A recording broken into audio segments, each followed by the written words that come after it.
My name is Søren Petersen. I work as a data scientist at Topdanmark, and Topdanmark is the second largest insurance company in Denmark.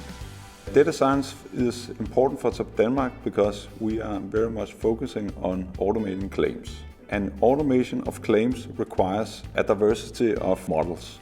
We have different kinds of insurance products ranging from house to cars to content, and we need different kinds of models handling different kinds of claims.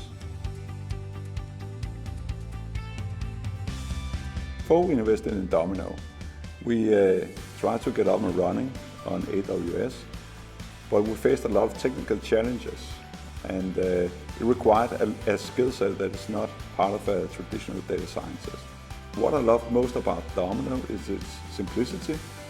We're able to get our data scientists up and running on very advanced hardware tiers and compute environments without them knowing how this is working.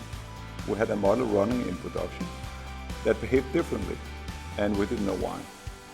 When we looked in the model monitor, we could see that the business had introduced a new product without telling us, and we identified that as the cause of the issue with the model.